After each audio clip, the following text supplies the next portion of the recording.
అందరికీ నమస్కారం. ఈరోజు మీ అందరికీ నేను వినిపించబోయే కథ హోమం. రచయిత ఎస్పి చారీ గారు. ఇక కథలోకి వెళితే, స్నేహం ఎంతో మధురం. వ్యక్తుల మధ్య పరిచయం అంటూ ఏర్పడ్డాక అది క్రమేణా స్నేహంగా రూపుదిద్దుకుంటుంది. స్నేహితుల వ్యక్తిత్వాల్లో భిన్నత్వం లేనప్పుడే ఆ స్నేహం కొనసాగుతుంది. చుట్టరికపు అనుబంధాలున్న చోట స్నేహానికి తావులేదు. బాంధవ్యం అన్న పదంలో బాధ్యత అన్న భావం దాక్కొని ఉంది. ఆ కారణంగానే బంధువులు ఒకరిపై ఒకరు ఆధారపడే విధంగా సామాజిక వ్యవస్థ రూపుదిద్దుకుంది. స్నేహం అలాంటిది కాదు. అది వ్యక్తుల మానసిక స్థితిగతుల ఆధారంగా ఏర్పడుతుంది. స్నేహం అన్న పదంలో సహకారం అన్న అర్థం ఇమిడి ఉంది. స్వలాభాపేక్ష అనే దుర్గుణం లేని సద్గుణ సంఘీభావ రూపం స్నేహం. స్వార్థ త్యాగం అనే అంశం స్నేహంలోని ఓ ముఖ్యాంశంగా గుర్తించబడింది. వయోభేదం, వర్గభేదం, అంతస్తులు, స్థానబలం వగైరాలు స్నేహానికి అడ్డురావు. స్నేహం ఓ అతి పవిత్రమైన మానసిక పరిణామం. అది ఆత్మీయతని పెంపొందింపజేస్తుంది, మైత్రీతత్వాన్ని ఇనుమడింపజేస్తుంది, ఒకరినొకరు బాగా అర్థం చేసుకునేటందుకు సహకరిస్తుంది. అరమరికలు, అపోహలు, అనుమానాలు అనే వికటిత సంఘటిత సంఘర్షణలకు అతీతంగా ఏర్పడే ఓ విశిష్ట మానసికోన్నత వ్యవస్థ స్నేహం. స్నేహానికంతటి ఉత్తమ వ్యాఖ్యానాన్ని చేసిన శంకరం వ్యక్తిత్వానికి ఒక్కసారిగా దాసోహం అన్నాడు మధు. ఆ క్షణం నుంచే శంకరం అతనికి ఓ శ్రేయోభిలాషిగా మారిపోయాడు. వారిరువురి మధ్య ఒకరిపై ఒకరికి ఎనలేని విశ్వాసం, అపారమైన అభిమానం ఏర్పడ్డాయి. రాత్రి 12 కావస్తోంది. అంత రాత్రి వేళ కూడా పందిట్లో ఎంతో సందడిగా ఉంది. వేకువజామున 3:30కి ముహూర్తం. వేసవికాలం. వేడిగాలి విసురు విసురుగా తెరలు తెరలుగా వీస్తోంది. నీలి ఆకాశం తారు రంగుని పులుముకుంది.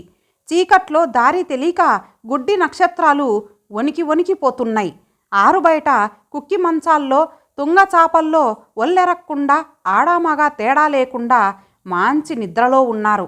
ఆ తొలిజాము వేళలో కళ్యాణ వేదిక ప్రాంతంలో కల్లాపి జల్లే కార్యక్రమాన్ని ముగించారు అమ్మలక్కలు. పురోహితుడప్పుడే రంగప్రవేశం చేశాడు.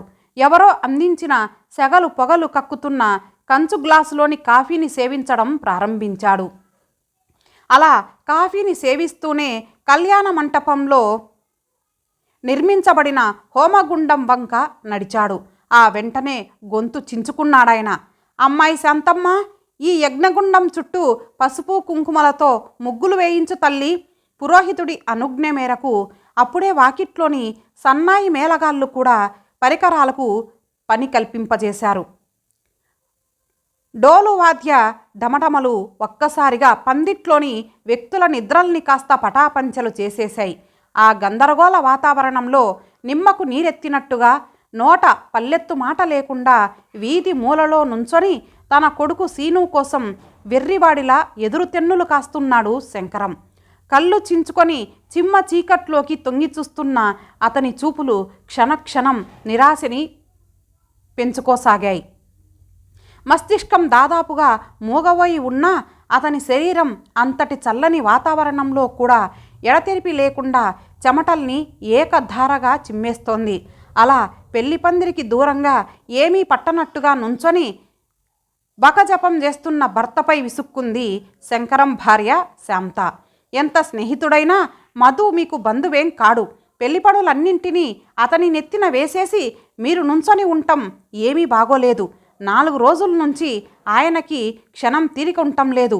మీరేమో ఇక్కడ నిక్షేపంగా నుంచొని ఉన్నారు. పెళ్ళి ఆయన కూతురుది కాదు, మీ కూతురుదన్న విషయం మీకు గుర్తుందా అసలు? భార్య ధోరణి వెంటనే శంకరానికి చిరాకును తెప్పించింది.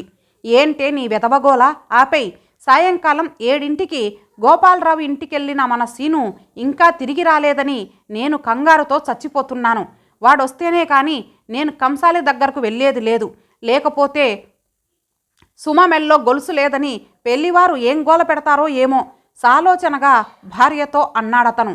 అది వింటూనే శాంతకి కూడా కంగారు ముంచుకొచ్చింది. అయ్యయ్యో, ఏంటండి ఈ విషయం ఇంతవరకు నాకెందుకు చెప్పలేదు? ముహూర్తపు వేళ ముంచుకొస్తోంది. పిల్ల మెల్లో ఇప్పుడు ఆ గొలుసు లేకపోతే ఎలా?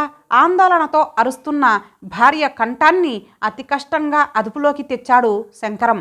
ఉండవే వెదవనోరు నువ్వును, నీవా విషయాన్ని వదిలేయి. పిల్ల మెల్లో గొలుసు విషయం నేను చూసుకుంటాను గాని నీవు లోనికెళ్ళి మిగతా పనుల్ని చూడు అంటూ కసురుకున్నాడతను. దాంతో శాంతకు ఏం చేయాలో తోచక మౌనంగా వెళ్ళి కూతురు గదివంక నడిచింది. అక్కడ సుజాత కనిపించలేదామెకు. సుజాత పిన్నేది సుమ అడిగిందామె. ఇప్పుడే వాళ్ళింట్లోకి వెళ్ళిందమ్మా అంది సుమ. కూతురు చెప్పింది వింటూనే ప్రక్కవాట దొడ్డి గుమ్మాన్ని తట్టింది శాంత. మధు వచ్చి తలుపుల్ని తెరిచాడు. లోపల సుజాత చంటాన్ని ఒళ్ళో వేసుకొని కూర్చొని ఉంది. సుమకి పెళ్లి చీరని కట్టించేస్తే నీ పని పూర్తయిపోతుంది సుజాత, ఓ క్షణం రాకూడదు అంది సుజాత. వెళ్ళి ఆ పని ఏదో చూడు సుజాత, చంటాడి విషయం నాకు వదిలేయ్ అన్నాడు మధు. ఆడవాళ్ల విషయాల్లో జోక్యం చేసుకుంటున్న భర్త వంక మొదటిసారిగా ఓ క్షణం కోపంగా చూసింది సుజాత. కానీ వెంటనే శాంత వంక తిరిగింది. చంటాడికి పాలిస్తున్నానక్క, కాగానే వస్తాను, నీ వెళ్ళి అన్నీ సిద్ధం చెయ్యి అంటున్న ఆమె వంక మళ్ళీ చూడకుండానే అక్కడి నుంచి వెళ్ళిపోయింది శాంత. ఆమె అలా వెళ్ళిందో లేదో భర్త వంక గిర్రున తిరిగింది సుజాత. ఓ పక్క చంటాడి ఒళ్ళు పెనంలా కాలిపోతుంటే వాణ్ణి వదిలేసి వెళ్ళమంటారేంటండి? సాయంకాలం నుంచి చెబుతున్నాను హాస్పిటల్కి వెళదామని, కానీ మీరు ఆ విషయాన్ని పట్టించుకోకుండా ఎందుకు కూర్చుంటున్నారో నాకు అర్థం కావడం లేదు. సుజాత అలా అనేసరికి ఆమె మొహాన్ని చూడకుండా పక్కకి తిప్పేసుకున్నాడు సుధా. వారం రోజుల క్రితం డాక్టర్ గారు చెప్పిన విషయాన్ని ఆమె చెవిన వేసే ధైర్యం అతనికి లేకుండా పోయింది.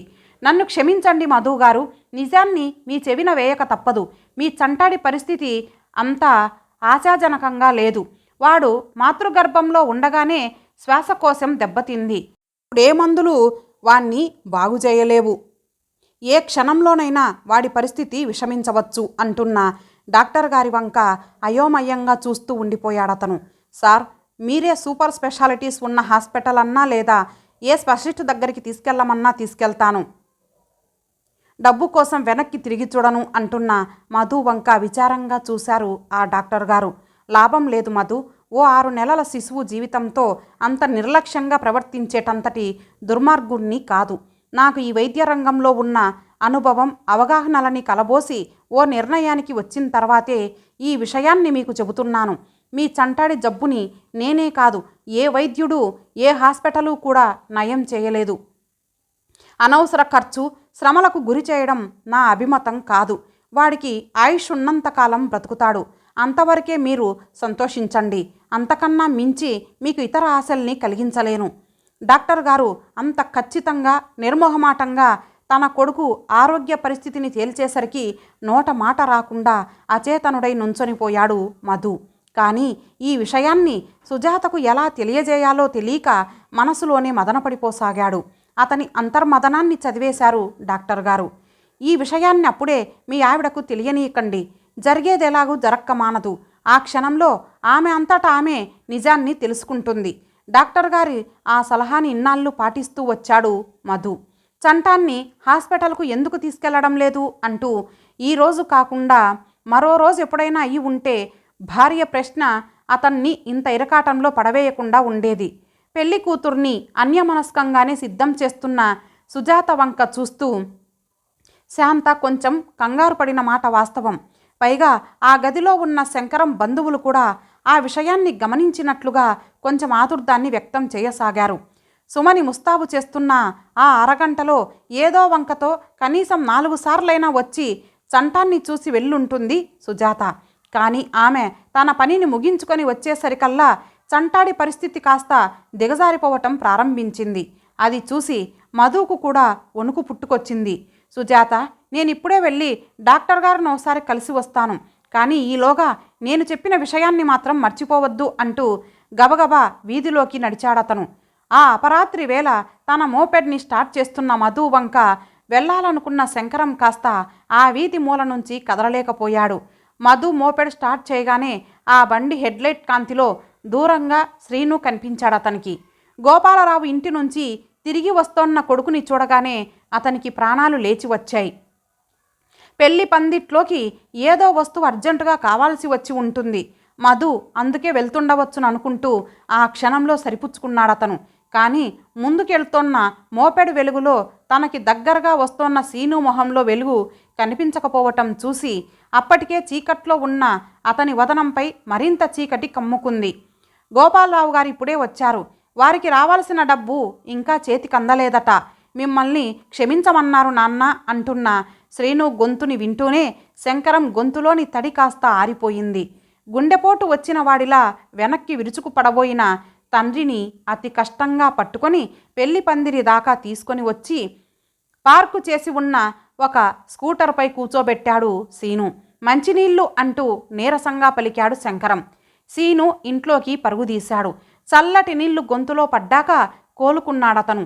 ఆ వెంటనే అతని బుర్ర వేగంగా పనిచేసింది. ఈ క్షణంలో తనని ఆదుకునే శక్తి భగవంతుడికొక్కడికే ఉంది. ఆ భగవంతుడిప్పుడు తనకు మధు రూపంలో అందుబాటులో ఉన్నాడు. మధు తిరిగి రాగానే సుజాత గొలుసుని అడిగి తీసుకొని ఈ గండం నుంచి గట్టెక్కేయాలనే నిర్ణయానికొచ్చాక అతని మనసు కుదుటపడింది. తనిప్పటికే మధుకు ఎంతో రుణపడి ఉన్నాడు. అతని మూలంగానే ఈనాడు తనకు ఓ సొంత ఇల్లంటూ ఏర్పడింది. అతని ప్రయత్నం వల్లనే తన కూతురికి ఈరోజు పెళ్లి జరగబోతోంది. ఇంతెందుకు, తను ఈరోజు నిశ్చింతగా ఉండగలుగుతున్నాడంటే అందుకు కారకుడు మధు. సొంత ఇల్లు, ఆ విషయం జ్ఞాపకం రాగానే తను ఒకప్పుడు ఓ మారుమూల వీధిలో ఓ ఇరుకు ఇంట్లో అద్దెకి ఉండటం గుర్తుకొచ్చింది. ఆ అద్దింట్లో ఉన్నంతకాలం సుమకి సంబంధం అంటూ ఎవరూ రాలేదు. ఈ ఇంట్లో ఉన్నంతకాలం మీ అమ్మాయికి పెళ్లి జరగదు సార్, ఓ రోజు అప్రయత్నంగా అనేసిన మధు వంక ఆ రోజు దెబ్బతిన్నవాడిలా చూశాడు శంకరం. కానీ ఆ సాయం కల్లా ఆ కోపం చల్లారిపోయింది. పైగా మధు తీసుకువచ్చిన చల్లని వార్త అతన్ని ఆనందంలో ముంచేసింది. శ్రీనగర్ కాలనీలో చిన్న ప్లాట్ ఒకటి బేరానికొచ్చింది సార్, 300 గజాలు. కొంచెం చవకగా వస్తోంది. ధైర్యం చేసి మీరు సగం డబ్బుని ప్రావిడెంట్ ఫండ్ నుంచి తీసి ఇస్తే మీరు నేను కలిసి దాన్ని సొంతం చేసుకోవచ్చు. మన ఇద్దరి పేరిట రిజిస్టర్ చేయిస్తాను. ఆ తర్వాత నా పేరిట అప్లై చేసి ఇంటి కోసం లోను తీసుకుంటాను. 2 వాటాలుగా కట్టించి చెరో వాటాలో ఉండిపోదాం. మీ అమ్మాయి పెళ్ళిళ్ళు అయిపోయే వరకు నెల నెల లోన్ ఇన్స్టాల్మెంటుని నేనే కడుతుంటాను. మీకు వీలు కలిగినప్పుడల్లా మీ శక్త్యానుసారం మీ వంతు డబ్బుని చెల్లిస్తే చాలు. మధు చెప్పింది వింటూనే ఆనందంతో పాటుగా ఎంతో ఆశ్చర్యం కూడా కలిగింది శంకరానికి. ఈ రోజుల్లో కూడా మధు లాంటి మంచివాళ్ళు ఉంటారని అతనికిప్పుడే తెలిసి వచ్చింది. స్నేహాన్ని అంత అర్థవంతంగా పాటిస్తున్న మధుపై కొండంత వాత్సల్యం ముంచుకొచ్చింది అతనికి. ఆ తర్వాత 6 నెలలు తిరిగేసరికి తమ సొంత వాటాల్లోకి మారిపోయారు ఆ ఇద్దరు. నాన్న, పెళ్ళికొడుకు బాబాయట మిమ్మల్ని రమ్మంటున్నారు. శ్రీను గొంతు వినిపించడంతో ఆలోచనల్లోంచి జారిపడ్డాడు శంకరం. మధు రాక కోసం ఎదురు చూస్తున్న అతనికి అక్కడి నుంచి కదలటం ఇష్టం లేకున్నా తప్పలేదు. శంకరం లోనికొచ్చేసరికి అప్పటికే ఆ పెద్దాయనతో మాట్లాడుతోంది శాంత. పెళ్లి కొడుక్కి వేన్నీళ్లు సిద్ధంగా లేవండి, విడిదింట్లో పుల్లలు మండటం లేదు. మీ ఇంట్లోని చెర్లో నుంచి ఓ బాల్చీడు నీళ్లను అక్కడికి పంపే ఏర్పాటు చేయండి అంటూ వెనక్కి వెళ్ళిపోయాడాయన. గీజరు అనేసరికి గతుక్కుమంది శాంత. తమ ఇంట్లో గీజర్ ఎక్కడుంది? వెంటనే మధు ఇంట్లోని ఇమ్మర్షన్ రాడ్ విషయం జ్ఞాపకం వచ్చిందామెకి. క్షణం ఆగండి అన్నయ్య గారు అంటూ లోనికెళ్ళి రమని మధు వాటాకి పరుగుదీయించింది. సుమ చెల్లెలు రమ లోనికి అడుగు వేయగానే ఉలికిపడింది సుజాత. విషయం తెలుసుకొని ఆ వస్తువునిచ్చేసి ఆ పిల్లని వెంటనే పంపించి వేసింది. చంటాడికి అప్పటికే ఒళ్ళు చల్లబడుతోందన్న విషయం ఆమె దృష్టికి ఇంకా రాలేదు. వాడు పాలు తాగకుండా రొమ్ము నొదిలేస్తూ ఉండటం చూసి ఏం చేయాలో తోచలేదామెకి. ఆ క్షణంలోనే తిరిగి వచ్చాడు మధు. కంగారుగా అతని వంక చూసింది సుజాత. డాక్టర్ గారిని కలిశాను సుజాత, ఈ మందుని వాడికి పట్టించమన్నారు అంటూ భార్య ప్రక్కనే చతికిలబడ్డాడతను. అలా కూర్చొని ఉండగా అతని కళ్ళు ఆచ్ఛాదన తొలగి ఉన్న భార్య వక్షస్థలాన్ని గమనించాయి. చేపుకొచ్చిన సుజాత రొమ్ములోంచి పాలు ధారగా కారిపోతున్నాయి. ఆ విషయాన్ని ఆమె గమనించే స్థితిలో లేదు. చంటాడు పాలు త్రాగటం లేదండి అంటూ గొల్లుమందామె. కొడుకు వంక అయోమయంగా చూశాడు మధు. మళ్ళీ ఓసారి ప్రయత్నించు సుజాత అంటూ చంటాన్ని ఆమె రొమ్ముల మధ్యకి మొహం చేరేలా సర్దాడతను. కానీ తన రొమ్ములోంచి పాలు వాడి మొహంపై చిమ్ముతుండగా నోరు విప్పని కొడుకుని చూస్తూ భర్త వంక నిస్సహాయంగా చూసిందామె. ఏవండి, హాస్పిటల్కు వెళ్దామండి, దీనంగా పలికిందామె గొంతు. ఆమె వంక చురుగ్గా చూశాడు మధు. సుజాత, ఇంకా కొద్దిసేపు ఓపిక పడితే సుమమెల్లో తాలి పడిపోతుంది. ఆ మరుక్షణంలో మనం హాస్పిటల్లో ఉంటాం. కొద్దిగా ధైర్యాన్ని కొని తెచ్చుకో అంటున్న భర్త వంక చంటాడి వంక మార్చి మార్చి చూస్తూ వెర్రిదానిలా కుమిలిపోసాగింది సుజాత. ఇంతలో ప్రక్కింట్లో నుంచి ఓ పెద్ద ముత్తైదువ గొంతు పెద్దగా వినిపించింది. పెళ్లి పిల్ల చేతులకి 2 రోజుల క్రితమే గోరింటాకు పెట్టాల్సింది. ఇప్పుడు ఆ పిల్ల చేతులు అలా బోసిగా ఉంటే ఏం బాగుంది? అది వింటూనే ఉమా అంటూ 3వ కూతుర్ని పిలిచింది శాంత. ఆ పిల్ల పరిగెత్తుకు వచ్చింది. సుజాత పిన్ని ఇంట్లో గోరింటాకు రెడీమేడ్ పేస్ట్ ట్యూబ్ ఉంది, వెళ్ళి అడిగి పట్రా. ఉమా లోనికి రాకముందే సుజాత లేచి నుంచుంది. చంటాన్ని మధు కందిస్తూ, నేను వస్తాను పదా ఉమా, సుమ చేతులకి నేనే డిజైన్ వేస్తాను, నిమిషాల్లో బొమ్మ పండుతుంది అంటూ డ్రెస్సింగ్ టేబుల్ వంక నడిచిందామె. ఇంతలో కళ్యాణ మంటపంలో నుంచి పురోహితుడు గొంతు చించుకున్నాడు. ఆయన అరుపుని వింటూనే సన్నాయి మేళం వాళ్ళు తమ గళాల్ని సవరించుకున్నారు. పెళ్లి కొడుకు వచ్చేసి పీటెలపైన కూచోవటంతో కార్యక్రమం ప్రారంభమయ్యింది. తీరా కన్యాదానం, కాళ్ళు కడగటం అంటూ పురోహితుడు పురమాయిస్తున్నప్పుడు మగపెళ్లి వాళ్ల వైపు ఆడవాళ్లు కొందరు సుమ గదిలోకి వెళ్ళటం జరిగింది. సుమ మెల్లో గొలుసు లేకపోవడం చూసి తిరిగొస్తున్నప్పుడు వాళ్ళు చెవులు కొరుక్కోవటాన్ని ప్రక్కనే ఉన్న శంకరం గమనించాడు. వెళ్ళి మధుని స్వయంగా గొలుసు కోసం అడగాలంటే మళ్ళీ మొహమాటం అడ్డొచ్చింది. దాంతో భార్య వంక చూశాడతను. పెళ్లి కూతురు చేతులకు గోరింటాకును, కాళ్లకు పారాణిని తీర్చిదిద్దాక చేతులు కడుక్కొని తమ ఇంట్లోకి వచ్చేసిన సుజాత కాస్త చంటాన్ని చూస్తూనే కెవ్వుమంటూ అరవబోయింది. దిగ్గున లేచి తన చేతితో ఆమె నోటిని మూసివేశాడు మధు. పడుకొని ఉన్న చంటాడి గొంతు నీలం రంగుని సంతరించుకుంటోంది. వాడికి శ్వాస బాగా అందడం లేదన్న విషయం తెలిసిపోతోంది. అదే క్షణంలో పెళ్లి పందిట్లో పురోహితుడు గొంతు మళ్ళీ చించుకుంది. పెళ్లి పిల్లని తీసుకురండి. చంటాన్ని ఒళ్ళో వేసుకొని కూర్చొని ఉన్న మధు వంక మొదటిసారిగా తీక్షణంగా చూసింది సుజాత. తమ తలుపు దగ్గర అలికిడి విని వెనక్కి చూశాడు మధు. శంకరం, శాంతలు చేతులు నులుపుకుంటూ గడపలో నుంచొని ఉండటం చూసి కొయ్యబారిపోయారు మధు దంపతులు. లోనికి రావటానికి మాకు మొహం చెల్లటం లేదు సుజాత, కానీ తప్పనిసరైన పరిస్థితుల్లో నీ గొలుసు కోసం రావటం నాకు సిగ్గుగా ఉంది అంది శాంత. తల తాకట్టు పెట్టైనా సరే 2 రోజుల్లో నీ గొలుసును నీకు తిరిగి ఇస్తానమ్మా. మధు, నన్ను క్షమించు అంటూ కళ్ళు తుడుచుకున్నాడు శంకరం. గొలుసునిచ్చేసేయ్ సుజాత, ఆలస్యం చేయకు అన్నాడు మధు. గబాలున మెడలోంచి తన గొలుసును తీసి వెళ్ళి శాంత చేతిలో పెట్టేసింది సుజాత. గొలుసు చేతిలో పడగానే పెళ్లి పిల్ల గదివంక పరుగుదీశారు శంకరం దంపతులు. వారి ఆదుర్ద వారిది. మధు ఇంట్లో ఏం జరుగుతోందో తెలుసుకోవాల్సిన ఆలోచన వారికి కలగలేదు. వెనక్కి తిరిగిన సుజాత చంటాడి వంక చూస్తూనే భయంతో కళ్ళు తేలవేసింది. చంటాడు నోరు తెరిచి శ్వాస కోసం ఆరాటపడుతున్నాడు. ఏమండి, పదండి హాస్పిటల్కి వెళ్దాం. ఈసారి సుజాత గొంతులో కొద్దిగా బలమైన నిర్ణయ ప్రభావం ధ్వనించింది. సుజాత, నీ ఆవేదనని అరికట్టే శక్తి నాకు లేదు, కానీ కేవలం మరో 5 నిమిషాలు ఓపిక పడితే చాలు. ఓ ఇంట్లో శుభకార్యం జరుగుతుండగా అదే ఇంట్లోని మరో వాటాలో ప్రాణి చావు బతుకుల్లో మునిగి తేలుతోందని తెలిస్తే ఆ శుభకార్యం కాస్త ఆగిపోతుంది. సుమ పెళ్లికి మనం అలాంటి ఆటంకాన్ని కలిగించకూడదు అంటూ ఇంకా ఏదో చెప్పబోతూ అర్ధాంతరంగా ఆగిపోయాడు మధు. అతడి దృష్టి చంటాడిపై పడింది. వాడి నోట్లోంచి చొంగ కారుతోంది. అది చూస్తూనే సహనాన్ని కోల్పోయింది సుజాత. ఇహ భర్త మాటల్ని వినిపించుకోదలుచుకోలేదామె.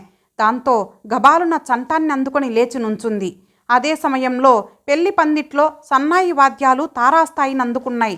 సరిగ్గా 3 ముళ్ళు పడే వేళలో పందిట్లోని పెళ్లి వాళ్ళంతా తమ వంక కళ్ళప్పగించి చూస్తుండగా వీధిలోకి పరుగుదీస్తున్న భార్యని వెర్రిగా అనుసరించాడు మధు. కళ్యాణ మంటపంలో సుమ దంపతులపై అక్షింతలు చల్లుతూనే పందిట్లో నుంచి నిష్క్రమిస్తోన్న మధు దంపతుల్ని చూసిన శంకరం కళ్ళు నీళ్ళని నింపుకున్నాయి. వారు అలా అర్ధాంతరంగా ఎందుకు వెళ్ళిపోతున్నారో అనే విషయం అతనికి అంతుబట్టలేదు. అమ్మ శాంతమ్మ, తదుపరి కార్యక్రమం హోమం. అందుకు కావలసిన ఏర్పాట్లని చూడు తల్లి. పురోహితుడి కంఠస్వరం గంభీరంగా వినిపించింది. మనసు అనే యజ్ఞగుండంలో స్నేహం అనే హోమాన్ని ధారవోసిన మధుకు మనసులోనే చేతులెత్తి నమస్కరించాడు శంకరం. సంతోష సమయంలో స్నేహానికి విశ్రాంతి, అప్పుడు బంధువులు దగ్గరవుతారు. ఆపద కాలంలో బంధువులకు విశ్రాంతి, అప్పుడు స్నేహితులే దగ్గరవారవుతారు. తానొకసారి స్నేహం విషయంలో పలికిన ఆ 4 వాక్యాల్ని మననం చేసుకున్నాడు శంకరం. ఆ తర్వాత ఆ రాత్రంతా ఆ వాక్యాలే అతని మనసులో ప్రతిధ్వనించాయి. ఇంతటితో ఈ కథ సమాప్తం. మరలా మరొక మంచి కథతో కలుద్దాం. అంతవరకు సెలవు. నమస్తే.